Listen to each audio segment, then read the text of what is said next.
Bismillahirrahmanirrahim. Assalamu alaikum. In today's lab, we will learn about DHCP server and FTP server. Configuration protocol in FTP is file transfer protocol. Let's have a look at the previous lecture. In the previous lecture, we learned about the DNS server. DNS is domain name system, which provides IP addresses against the host names. We studied how DNS server works, and also we studied about the type of records in DNS server, and we implement the DNS server in packet tracer. Now we will see about the FTP server, its working, and we'll configure FTP server in Cisco packet tracer. Similarly, we'll learn about the DHCP server and we'll implement DHCP server in Cisco packet tracer. Let's start with the file transfer protocol, FTP. FTP is file transfer protocol. तो इसके अंदर होता ये है कि हमारा जो basically जो FTP है ये क्लाइंट सर्वर मॉडल को फॉलो करता है, ठीक है। और इसके अंदर होता ये है कि हमारे पास जो है हम फाइल जो है ट्रांसफर करते हैं रिमोट होस्ट को, या जो है वो हम फाइल्स को जो है वो रिसीव करते हैं रिमोट होस्ट से। यानी अगर हम इसे बताएं तो हमारा जो सर्वर होता है वो हमारा रिमोट होस्ट होता है, ठीक है। एक्चुअली जब हम कोई फाइल जो है वो ट्रांसफर करना चाहते हैं तो हम सबसे पहले एक कनेक्शन जो है वो क्रिएट करते हैं, और सबसे पहले जो सबसे इम्पोर्टेंट बात जो हम यहाँ पे मैं एक्सप्लेन करना चाहूँगी वो ये है कि what is mean by remote, ठीक है। रिमोट यानी हम किसी भी जो आपका सर्वर है उसको हम रिमोटली एक्सेस करते हैं। तो रिमोट एक्सेस का मतलब ये होता है कि आप फिजिकली जो है वो किसी सर्वर के ऊपर सर्वर को नहीं एक्सेस करते, बल्कि आप किसी दूसरे पीसी से बैठ के उस सर्वर की डायरेक्टरी को एक्सेस करते हैं या उसकी फाइल्स को एक्सेस करते हैं। तो this is known as remote access, ठीक है। जो FTP सर्वर है जो हम उसके ऊपर कनेक्शन क्रिएट करते हैं वो जो है वो पोर्ट नंबर 21 के ऊपर क्रिएट करते हैं। सो अगर इस स्लाइड को हम ब्रीफ करें तो इसका मतलब है कि FTP इस फाइल ट्रांसफर प्रोटोकॉल, जिसमें हम जो है वो रिमोट होस्ट को फाइल ट्रांसफर करते हैं या रिमोट होस्ट से फाइल जो है वो रिसीव करते हैं। इसके अलावा ये जो है वो क्लाइंट सर्वर मॉडल को फॉलो करता है। क्लाइंट साइड जो है वो इनिशिएट करती है कनेक्शन को, ठीक है, ताकि वो या तो रिमोट होस्ट को फाइल ट्रांसफर कर सके या जो है वो उससे फाइल को गेट कर सके, ठीक है। और सर्वर जो होता है वो हमारा रिमोट होस्ट मींस कि हम जो है वो किसी और पीसी से बैठ के उस सर्वर की डिफरेंट जो फाइल्स हैं उन्हें हम एक्सेस कर सकते हैं, डिपेंड्स ऑन द परमिशंस। ये मैं आपको इम्प्लीमेंटेशन के वक्त बताऊंगी, ठीक है। और उसके अलावा जो हम कनेक्शन क्रिएट करते हैं वो हम पोर्ट नंबर 21 के ऊपर क्रिएट करते हैं। जब हम कनेक्शन की रिक्वेस्ट भेजते हैं तो वो हम कौन सी पोर्ट के ऊपर भेजते हैं? पोर्ट नंबर 21 के ऊपर भेजते हैं, ओके। जो FTP है वो हमारे पास कंट्रोल के लिए अलग जो है वो कनेक्शन क्रिएट होता है उसके में, और जो डाटा होता है डाटा ट्रांसफर जो होता है उसके लिए अलग जो है वो कनेक्शन क्रिएट होता है, ठीक है। कंट्रोल और डाटा के अंदर क्या फ़र्क है? यानी जो हम शुरू में अपनी जब हम कनेक्शन की रिक्वेस्ट भेजते हैं और उसमें फॉर एग्जांपल हमारा अगर कोई यूज़र नेम है या पासवर्ड है तो वो जो होता है वो हमारे कंट्रोल पार्ट होता है। और डाटा जब हमारी एक्चुअल फाइल्स जो हैं वो ट्रांसफ़र होती हैं तो उसे हम क्या कहते हैं कि वो हमारा जो है वो डाटा ट्रांसफ़र हो रहा है। तो उसके लिए जो है वो हम नया कनेक्शन क्रिएट करते हैं जिसे हम डाटा कनेक्शन कहते हैं। और रिक्वेस्ट के लिए और अगर हमें अथेंटिकेशन हमें रिक्वायर्ड है तो जो इन्फॉर्मेशन हम भेजते हैं उससे हम क्या कहते हैं? कंट्रोल इन्फॉर्मेशन कहते हैं, और उसके लिए कंट्रोल कनेक्शन क्रिएट होता है। कंट्रोल कनेक्शन जो है वो पोर्ट नंबर 21 के ऊपर क्रिएट होता है, और जो आपकी डाटा फाइल्स हैं जो आपकी फाइल्स एक्चुअली ट्रांसफ़र होती हैं वो पोर्ट नंबर 20 के ऊपर ट्रांसफ़र होती हैं, ठीक है। जो हम पोर्ट नंबर 21 के ऊपर कनेक्शन क्रिएट करते हैं, ठीक है। फिर जो है वो हर जो यूज़र है उसे एक यूज़र नेम और पासवर्ड दिया जाता है, ठीक है, ओवर द कंट्रोल कनेक्शन। उसके बाद जो क्लाइंट है वो सर्वर की जो डायरेक्टरी है, रिमोट डायरेक्टरी है, ठीक है, उसे जो है वो एक्सेस कर सकता है। और जब उसे इंफॉर्मेशन मिलती है या उसे जब कमांड मिलती है फाइल ट्रांसफ़र करने की, तो यानी ये जो सारा काम है ये आपके पास जो होता है वो कंट्रोल कनेक्शन के ऊपर होता है, ठीक है। और उसके बाद जब उसे फाइल जो है वो ट्रांसफ़र करने की जब वो कमांड उसको रिसीव होती है, तो वो क्या करता है, एक नया कनेक्शन जो है वो ओपन करता है। और वो भी जो होता है वो टीसीपी कनेक्शन ही होता है। टीसीपी क्या है? TCP is transmission control protocol. का मतलब है कि this is connection oriented protocol, और इसके अंदर क्या होता है, 3 वे हैंडशेक होता है, ठीक है। 3 वे हैंडशेक मतलब आप पहले जो है वो रिक्वेस्ट भेजते हैं कनेक्शन की, उसके बाद आपको जो है वो उसका रिस्पॉन्स आता है, और फिर हम उसे एक्नॉलेज करते हैं कि हमें जो रिस्पॉन्स है वो मिल गया है, ठीक है। तो इसके अंदर क्या होता है, 3 वे हैंडशेक।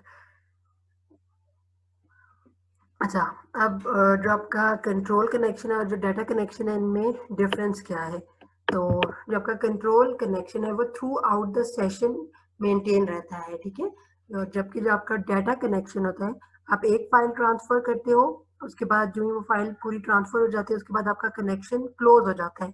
अगर आपको कोई नई फाइल ट्रांसफर करनी है तो आपको नया डाटा कनेक्शन जो है आपके लिए नया डाटा कनेक्शन क्रिएट होता है। तो जो कंट्रोल कनेक्शन है वो through out the session maintain रहता है, और जो डाटा कनेक्शन है वो हर फाइल के लिए आपके पास नया डाटा कनेक्शन क्रिएट होता है। ओके, ये सर्वर जो है वो हर फाइल के लिए एक नया टीसीपी डाटा कनेक्शन जो है वो क्रिएट करता है। जो आपके पास एफटीपी है, आउट ऑफ बैंड का क्या मतलब है कि आउट ऑफ बैंड का ये मतलब है कि उसके लिए सेपरेट जो है वो कनेक्शंस क्रिएट होते हैं, यानी कंट्रोल इंफॉर्मेशन के लिए अलग पोर्ट नंबर यूज होती है, और जो आपके पास डाटा जो ट्रांसमिशन होती है उसके लिए आपके पास अलग जो है वो पोर्ट नंबर यूज होती है। तो एक्चुअली दो कनेक्शंस क्रिएट होते हैं, ठीक है। उसके बाद जो एफटीपी सर्वर है वो क्या करता है, स्टेट मेंटेन रखता है। स्टेट मेंटेन रखने का मतलब ये है कि उसके पास हर यूजर नेम और उसका पासवर्ड, और उसके अगेंस्ट आपने उसको कौन कौन सी जो है वो परमिशंस दी हुई हैं, वो सारी चीज़ें उसने मेंटेन रखी हुई होती हैं, ठीक है। यानी कुछ जैसे फॉर एग्जांपल क्लाइंट्स हैं, वो सर्वर की फाइल को सिर्फ रीड कर सकते हैं, तो इसका मतलब है वो वहाँ से सिर्फ फाइल को रिसीव कर सकते हैं। कुछ जो है राइट कर सकते हैं, ठीक है। तो इसका मतलब है कि वो वहाँ पे फाइल अपलोड भी कर सकते हैं। सिमिलरली लिस्ट का मतलब है कि उस डायरेक्टरी के अंदर जितनी भी फाइल्स पड़ी हुई हैं उन वो सारी फाइल्स को देख सकते हैं, फाइल्स को रीनेम कर सकते हैं। तो इसी जो भी आपने परमिशंस किसी एक स्पेसिफिक यूजर को दी हुई होती हैं, वो उन सारी चीज़ों को एफटीपी सर्वर अपने पास मेंटेन रखता है, ठीक है। ओके, जो आपके पास आपकी जो रिक्वेस्ट है वो भेजी जाती है एज आस्की टेक्स्ट, ठीक है, और कंट्रोल चैनल के ऊपर, ठीक है। और उसमें आपके पास हम नॉर्मली हमारा क्या होता है, यूजर नेम होता है और पासवर्ड होता है, ठीक है। उसके बाद हमारे पास लिस्ट की कमांड होती है, जो डिफरेंट जितनी भी फाइल्स जो है वो करंट डायरेक्टरी के अंदर पड़ी हुई हैं वो हमें शो कराती है। उसके अलावा पैकेट ट्रेसर के अंदर गेट की कमांड होती है जिससे हम फाइल को रिसीव कर सकते हैं। पुट की कमांड होती है जो जिससे हम फाइल जो है वो रिमोट होस्ट के ऊपर स्टोर करवा सकते हैं। तो ये था हमारा एफटीपी सर्वर, जिसमें हमने एक्चुअली क्या देखा कि is a file transfer protocol which works on the basis of client server model। और जो हमारा सर्वर होता है वो नॉर्मली क्या होता है, एक रिमोट होस्ट होता है, और इसमें जो है वो दो तरह के कनेक्शंस यूज होते हैं। One is control connection and other is the data connection. और फिर हमने उसकी डिफरेंट कमांड्स को देखा कि हम इसके अंदर जो है वो यूजर नेम और पासवर्ड सेट करते हैं, सर्वर के पास यूज़र और उसके अगेंस्ट जो है वो यूज़र नेम जो है वो स्टोर हुआ होता है। और उसके अलावा हमने कमांड देखी लिस्ट की, गेट की और पुट की। एफटीपी की एक आप सिंपल एग्जांपल ऐसे भी ले सकते हैं कि जैसे जब हम कैंपस में हम सर्वर को एक्सेस करते थे 192.168.9.9, तो टीचर्स जो है वो सर्वर के ऊपर फाइल अपलोड कर लिया करते थे और आप जो है वो लैब्स में बैठ के जो अपने लैब मैनुअल्स थे वो आप उस सर्वर से जो है वो उन्हें डाउनलोड कर लिया करते थे। ठीक है, तो एफटीपी की एक एग्जांपल जो है वो आप उसको वहाँ से भी इजीली समझ सकते हैं कि एफटीपी या फाइल ट्रांसफर प्रोटोकॉल क्या है। ठीक है, जैसे टीचर्स जो है वो सर्वर के ऊपर जाके फाइल अपलोड नहीं करते थे बल्कि अपने पीसी से बैठ के सर्वर को एक्सेस करते थे और उसके ऊपर फाइल अपलोड कर लेते थे। सिमिलरली आप सर्वर के ऊपर जाके उससे फाइल को डाउनलोड करके नहीं लाते थे बल्कि आप क्या करते थे, लैब्स के पीसीज के ऊपर बैठते थे, उस सर्वर के ऊपर जो है वो एक रिमोट कनेक्शन क्रिएट करते थे और उसकी डायरेक्टरी को एक्सेस करके उससे अपनी जो भी फाइल थी आप उसे कॉपी कर लिया करते थे। This is FTP file transfer protocol. Okay, second जो है वो है हमारे पास DHCP, dynamic host configuration protocol. तो जो डीएचसीपी है वो हमें हेल्प करता है कि बजाय इसके कि हम हर पीसी को मैनुअली जो है वो आईपी एड्रेस असाइन करते रहें, ये क्या करता है कि जब कोई पीसी किसी नेटवर्क को ज्वाइन करता है तो वो डायनामिकली उसे आईपी एड्रेस जो है वो असाइन कर लेता है। ठीक है, इसके पास क्या होता है कि एक पूल होता है, हम एक पूल क्रिएट करते हैं और उसके अंदर फॉर एग्जांपल आईपी एड्रेस पड़े हुए होते हैं किसी एक रेंज। फॉर एग्जांपल मैं कहती हूँ कि ये बाउंड्री ये जो है वो इसकी यहाँ से लेके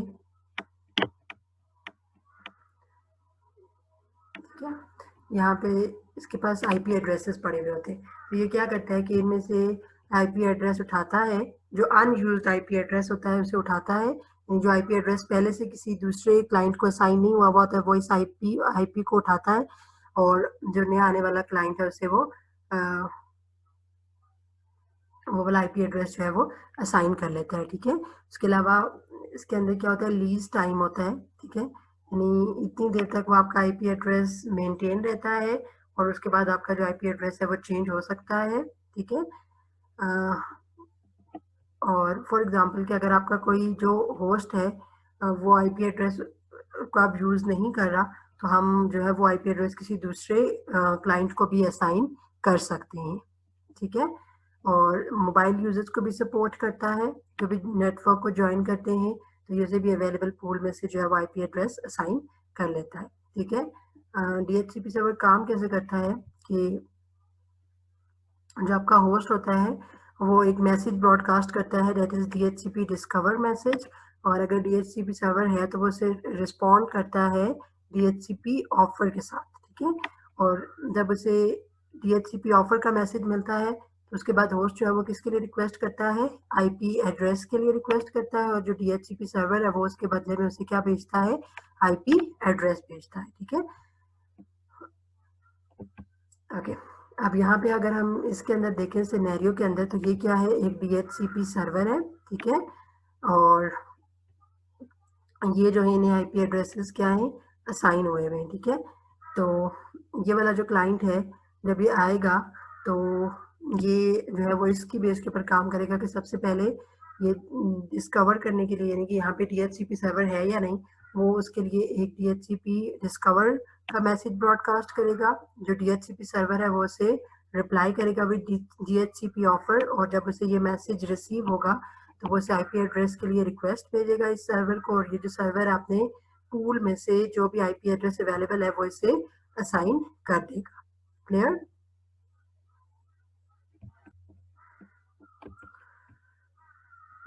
सो अब हम अगर इस फिगर को देखें तो ये हमारा डीएचसीपी सर्वर है जिसका एड्रेस है 223.1.2.5, ये क्लाइंट है। ठीक है, जो इसे रिक्वेस्ट भेज रहा है, यानी 255.255.255 का क्या मतलब है कि वो ब्रॉडकास्ट कर रहा है। ठीक है, और जो आपके पास ये डीएचसीपी सर्वर है, देखिए सोर्स का जो एड्रेस है वो डीएचसीपी सर्वर का एड्रेस है, फिर ये जो है वो इसे जो मैसेज है वो क्या करता है, ब्रॉडकास्ट करता है, ठीक है। और जब ये इसको ब्रॉडकास्ट करता है ऑफर का मैसेज, तो उसके बाद जो है यानी ये क्या कर रहा है, इसको एड्रेस असाइन करा रहा है, ठीक है। इसको एड्रेस दे रहा है 223.1.2.4, ठीक है। ये इसको आईपी एड्रेस असाइन कर रहा है। और ये जो टाइम है, लाइफ टाइम है, this is the lease time. इसका मतलब है कि इतने टाइम के लिए जो ये वाला आईपी एड्रेस है ये वैलिड है, ठीक है। उसके बाद या तो इसे नया आईपी एड्रेस असाइन होता है, या तो फिर हम अपने लीज टाइम को जो है वो रिन्यू करवा सकते हैं। और उसके बाद ये जो है वो आप DHCP को रिक्वेस्ट भेजते हैं, और रिक्वेस्ट भेजने के बाद, ठीक है, ये आपने उसको आईपी एड्रेस के लिए रिक्वेस्ट भेजी है, और ये जो है वो आपको आईपी एड्रेस असाइन हो गया, ठीक है। तो ये वो सारा है जिसके थ्रू DHCP सर्वर काम करता है।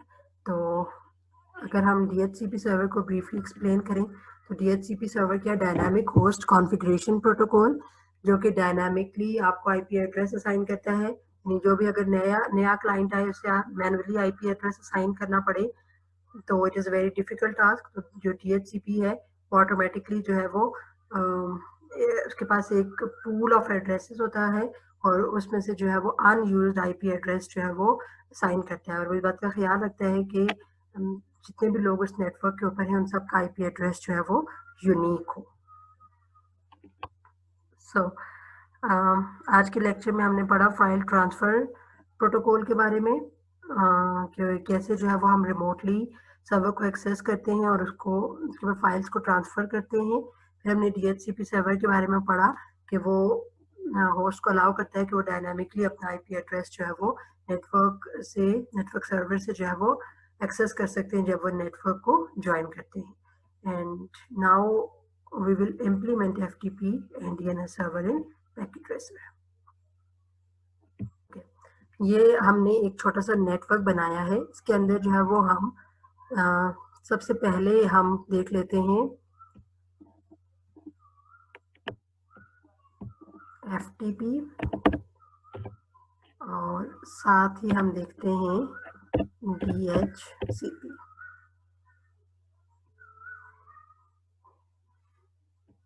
बजाय इसके कि हम इन सारे PCs को और सर्वर्स को हम आईपी एड्रेस असाइन करें, हम ऐसा करते हैं कि हम DHCP सर्वर को कॉन्फ़िगर कर लेते हैं, और वो DHCP सर्वर जो है वो इन सारी डिवाइसेस को ऑटोमेटिकली आईपी एड्रेस असाइन कर लेगा, ठीक है।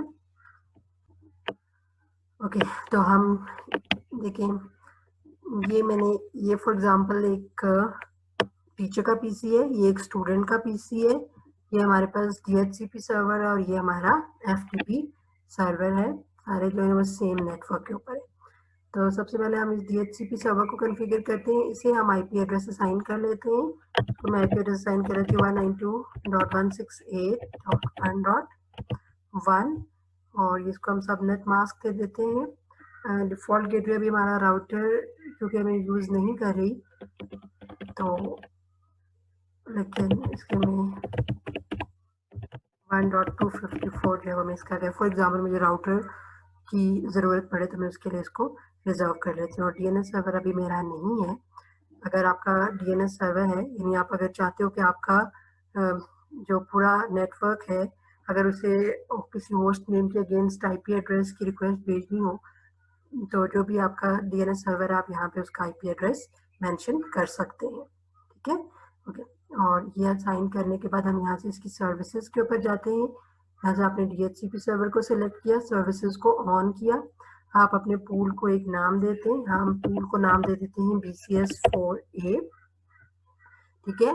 डिफॉल्ट गेट पे हमने जो वहाँ पे सेट किया था वही कर लेते हैं 192.168.1.254, और DNS सर्वर अभी हमारा नहीं है तो मैं इस वजह से उसको मेंशन नहीं करी। अब हमने आईपी एड्रेस मेंशन करना है, ये एक्चुअली वो हम पूल क्रिएट कर रहे हैं, ठीक है, कि कहाँ से कहाँ तक ये आईपी एड्रेसेस दे सकते हैं। तो 192.168.1.2 और फर्स्ट जो यूजेबल आईपी एड्रेस होता है वो क्या होता है 1 और सबनेट मास्क हम इसे दे देते हैं 255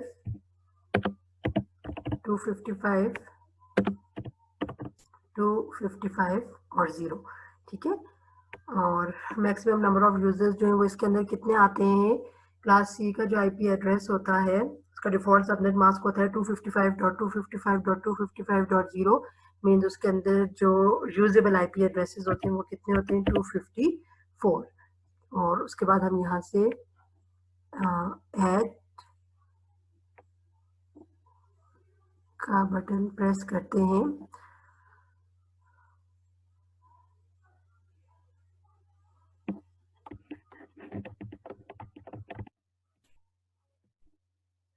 ठीक है, तो अभी हमारा कोई डीएनएस सर्वर नहीं था इसलिए मैंने यहाँ पे इसकी 0.0.0.0 मेंशन कर दिया।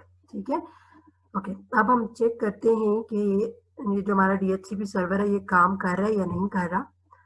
तो यहाँ पे हम ये पहले हम स्टैटिक आईपी एड्रेसेस असाइन करते थे, अब यहाँ पे हम डीएचसीपी के ऊपर क्लिक करते हैं तो देखें इसने से सर्वर का अपना आईपी एड्रेस था 192.168.1.1 तो इसने से खुद ब खुद आईपी एड्रेस असाइन कर लिया 192.168.1.2 ठीक है। ओके, दूसरे पीसी से हम तो इसने इसको आईपी एड्रेस असाइन कर लिया 192.168.1.3 आपको जो है वो मैन्युअली इसको आईपी एड्रेस असाइन नहीं करना पड़ा। सिमिलरली ये वाला जो सर्वर है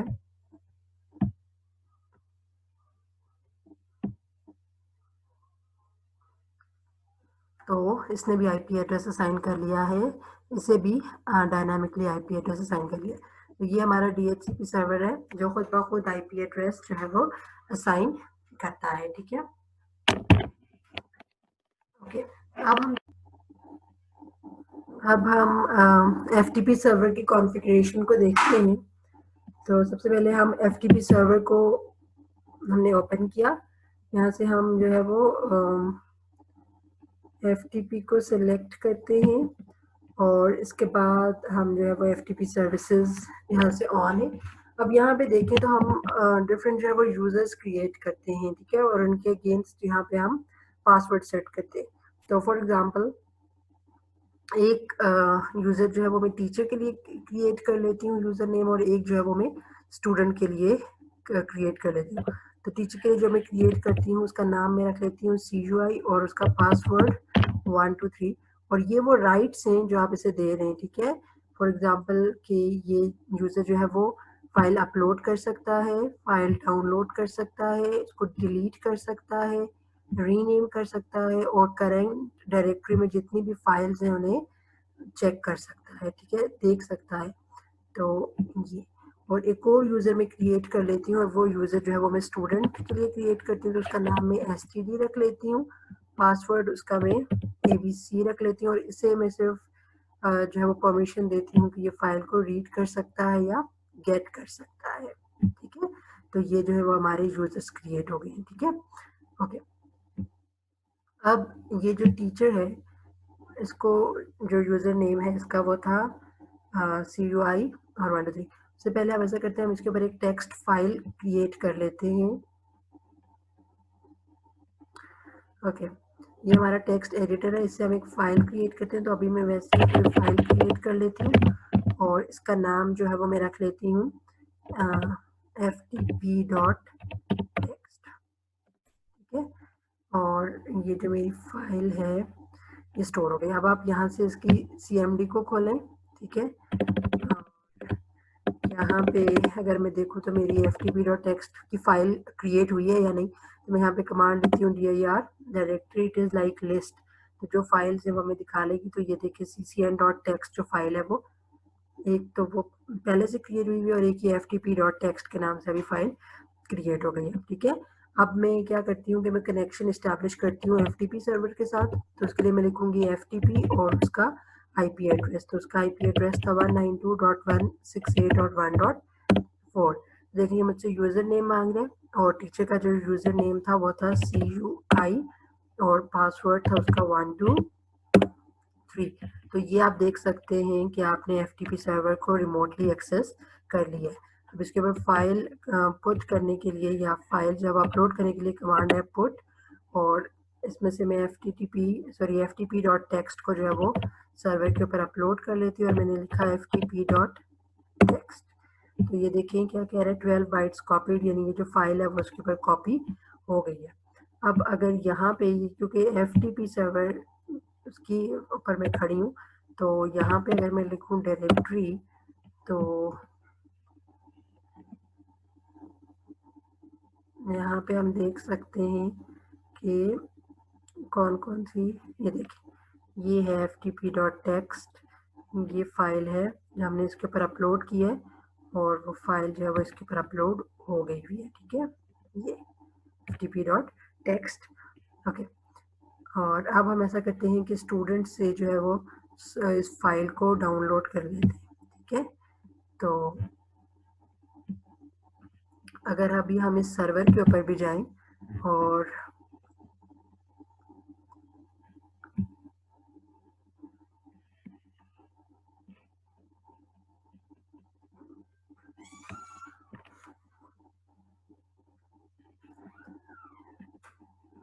यहाँ पे भी अगर मैं देखूँ तो ये देखें ftp.text की फाइल सर्वर के ऊपर, ftp सर्वर के ऊपर पड़ी हुई है। ठीक है, ओके, अब मैं क्या करती हूँ कि स्टूडेंट से इस फाइल को डाउनलोड कर लेती हूँ।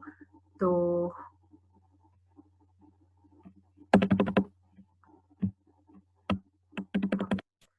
यहाँ पे सबसे पहले बेशक आप चेक कर लें दिया या डायरेक्टरी के नाम से, यहाँ पे ftp.text फाइल नहीं पड़ी हुई। ठीक है, तो अब मैं यहाँ से ftp के साथ जो है वो सबसे पहले कनेक्शन क्रिएट करूँगी, और कनेक्शन क्रिएट करने के लिए आप ftp सर्वर का नाम भी लिख सकते हैं।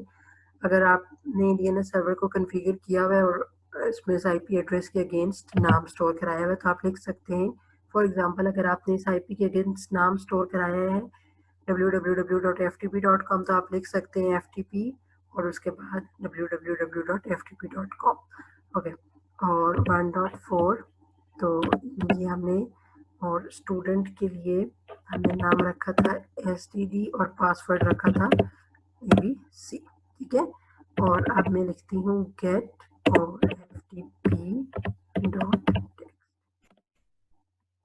ये देखिए इसके अंदर ये जो ट्रांसफर है वो कंप्लीट हो गया। ठीक है, अब अगर आपने इस ftp से जो कनेक्शन इस्टेब्लिश हुआ था उस कनेक्शन को ख़त्म करना है तो आप कमांड लिखेंगे क्विट, और अब आप देखें तो आप दोबारा से अपनी सी डायरेक्टरी में, यहाँ पे अब मैं दोबारा से कमांड लिखती हूँ dir, तो देखिए मेरे पास ftp.text भी हो गया यहाँ पे। तो इसका मतलब है कि ftp जो है वो एक फाइल ट्रांसफ़र प्रोटोकॉल है, जिसमें हम हमने पीसी से जो है वो रिमोटली सर्वर को एक्सेस करके उसके ऊपर फाइल को अपलोड किया, और इस पीसी ने इस सर्वर को रिमोटली एक्सेस करके उस फाइल को डाउनलोड कर लिया। तो ये था हमारा आज का लेक्चर, जिसमें हमने देखा कि DHCP और FTP सर्वर कैसे काम करते हैं। होपफुली आपको समझ आया होगा। Thank you.